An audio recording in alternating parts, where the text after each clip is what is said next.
obra literaria, a su obra de creación. Vamos a tratar de conocer mejor a un hombre tan interesante. Diríamos que lo primero que, desde un punto de vista público, hace Guillermo Cabrera Infante es inscribirse en la Escuela de Periodismo. Sí. Así fue cuando renuncié definitivamente a la idea de tener una carrera médica. Yo visité un verano, al término de mi bachillerato, la escuela de medicina.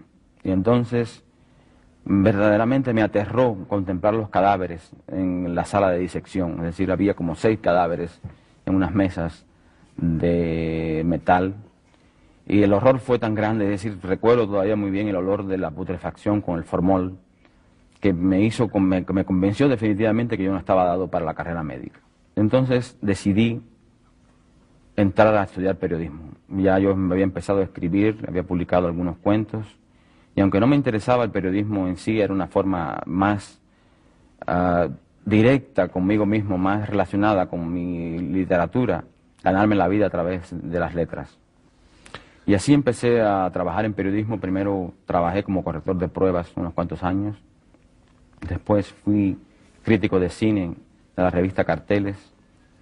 Hay una cosa curiosa, yo tuve que escoger un seudónimo para escribir las críticas de cine, porque en 1952 un cuento mío publicado con malas palabras en inglés fue tomado por la policía y yo fui llevado preso y finalmente multado por haber publicado ese cuento con esas palabras que eran verdaderamente, absolutamente incomprensibles para un cubano medio, puesto que eran malas palabras pero en inglés. Y esto condujo a que la revista que publicó el cuento, la revista Bohemia, no quisiera saber nada que apareciera con mi nombre propio. Y entonces inventé un seudónimo basado en la primera sílaba de mi primer apellido y la primera sílaba de mi segundo apellido. Y así fue como surgió Caín, con el que escribía mis crónicas cinematográficas. Y aún hoy, cuando escribo guiones de cine, utilizo este seudónimo. Este es el nombre G. Caín, nombre que fue en su momento muy importante, sigue siéndolo, puesto que el nombre no ha desaparecido ni el hombre tampoco, aunque quizás sí el menester y el vehículo de entonces. Lo que ahora se tiende a pronunciar Cain en Inglaterra, más que Caín como en español. ¿Carteles y Bohemia estaban de algún modo, eran de algún modo hermanas o gemelas? Bueno, fueron revistas rivales durante mucho tiempo. Es decir, se tenían un cordial odio los dos directores de ambas revistas, hasta que el director de Bohemia, Miguel Ángel Quevedo, que después se exiló en Caracas y murió suicidándose, decidió comprar la revista Carteles, es decir, comprar la oposición. Y ahí fue cuando yo entré a ser un crítico de cine de forma regular, porque yo era secretario privado de un refugiado español, Antonio Ortega, que había sido profesor en Gijón de Ciencias Naturales y al llegar a Cuba se convirtió en periodista.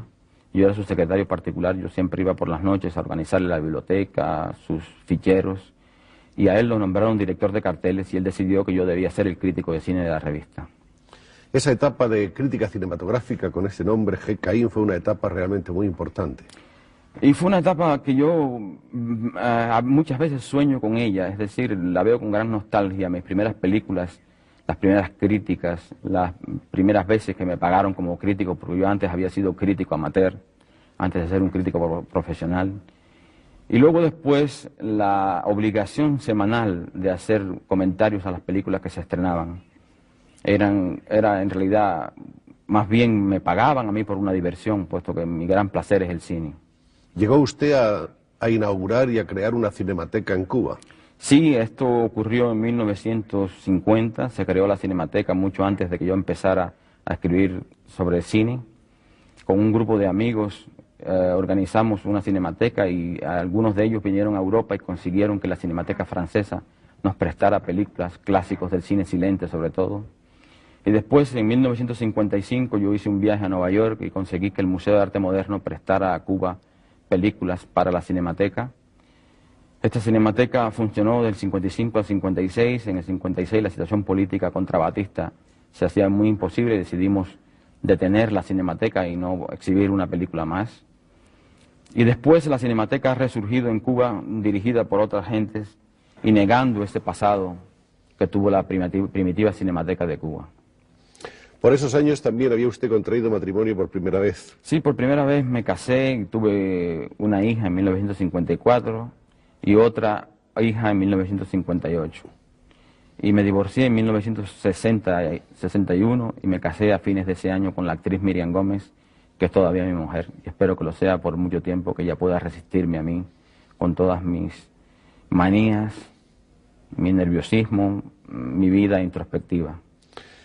¿Es tan difícil? Yo creo que sí, porque, por ejemplo, Miriam Gómez es muy locuaz y sigue siéndolo. Y yo tiendo cada vez más a la taciturnidad. He pasado de la locuacidad a una especie de mudez. Es decir, me paso horas pensando en mi literatura, pensando en el pasado, en otras cosas, y tiendo a hablar poco. Probablemente este es un estado pasajero. Es posible, pero aún esta entrevista me cuesta, porque yo soy más un escritor que un orador. Es decir, me expreso mucho mejor escribiendo y me siento mucho más libre cuando estoy frente a la máquina de escribir que cuando hablo. Hablemos un poco de la revolución. Se había realmente puesto muy mal la situación en el país con los últimos años de la dictadura de Batista.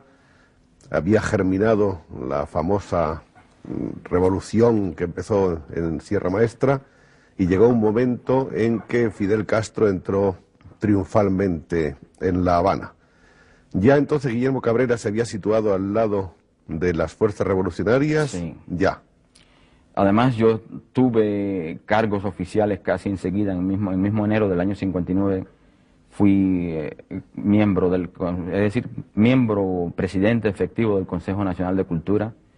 Después pasé a ser uno de los presidentes del Instituto del Cine. Y finalmente edité y fundé el magazine Lunes de Revolución. Es decir, la revolución en su primer año fue un año de una extraordinaria libertad. Había una especie de embriaguez en Cuba, pero según fueron pasando los años y acentuándose las dificultades, esa embriaguez dejó de ser tan expresada abiertamente como en principio y la gente comenzó a ser más cauta en lo que decía. Y ocurrió un incidente que es que yo produje y mi hermano, que se llama Sabá Cabrera, dirigió un documental de la vida nocturna habanera.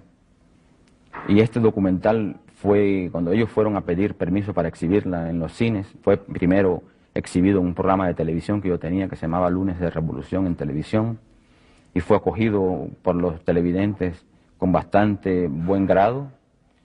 Esta película, en vez de otorgarle el permiso de proyección, fue secuestrada por el Instituto del Cine, que en esos momentos estaba en una efervescencia stalinista, y así fue la primera vez que en Cuba se había prohibido una manifestación artística per se en sí misma.